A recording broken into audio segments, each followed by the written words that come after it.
Yeah, buddy. Good morning. So ఈరోజైతే pre వర్కౌట్‌లో ఒక black coffee and 2 bananas తినేసి అయితే షూస్ వేసుకొని మనం జిమ్‌కి అయితే స్టార్ట్ అయ్యాం. సో నేను జిమ్‌కి వెళ్ళడం మానేసి 4 మంత్స్ అవుతుంది. సో ఈ రోజు నుంచి అయితే నా షెడ్యూల్‌ని అయితే మళ్ళీ ప్రిపేర్ చేసుకున్నా. ఇక నుండి మళ్ళీ మన జిమ్ కసరత్తులు అయితే మొదలు పెడతా.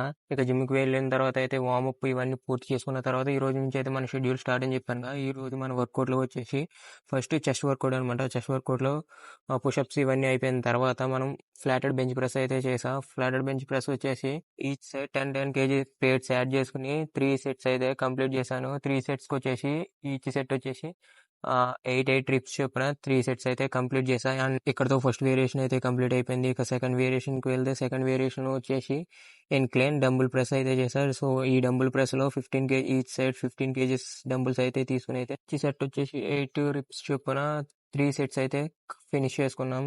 ఇంక్లైన్ డంబుల్ ప్రెస్లో నాకైతే అంత ఎఫెక్టివ్గా అనిపించలేదు ఆ వర్కౌట్. సో నేను ఆ వర్కౌట్ బదులు ఇన్క్లైన్ కేబుల్ ఫ్లైస్ అయితే చేశాను. సో ఈ కేబుల్ ఫ్లైస్లో అయితే మన చెస్ట్ అయితే ఒక రకంగా అయితే పంప్ అవుతుంది. చెస్ట్ వర్కౌట్లు వచ్చేసి నా వరకు అయితే కేబుల్ ఫ్లైస్ అయితే ది బెస్ట్ వర్కౌట్స్ అయితే అని చెప్తాను. ఎందుకంటే ఈ కేబుల్ ఫ్లైస్ చేసినప్పుడు ఒక ఫీల్ అయితే ఉంటుంది. చెస్ట్ పంప్ అవ్వడం మంచి ఫీల్ వస్తుంది కేబుల్ ఫ్లైస్ వర్కౌట్స్ చేసేటప్పుడు అయితే. సో ఇక్కడతో మన వేరియేషన్ సెకండ్ వేరియేషన్ అయితే కంప్లీట్ అయిపోయింది. సో ఇక థర్డ్ వేరియేషన్కి వచ్చేసి కేబుల్ ఫ్లైస్లోనే థర్డ్ వేరియేషన్ వచ్చేసి మిడిల్ చెస్ట్ కోసం అయితే స్టాండింగ్ కేబుల్ ఫ్లైస్ అయితే చేసా. నెక్స్ట్ వేరియేషన్ వచ్చేసి లోవర్ చెస్ట్కి డిక్లైన్ కేబుల్ ఫ్లైస్ అయితే చేసా. ఇవి ఒక 3 సెట్స్ అయితే కంప్లీట్ చేసా. ఇక్కడతో మన చెస్ట్ వర్కౌట్ అయితే కంప్లీట్ అయింది.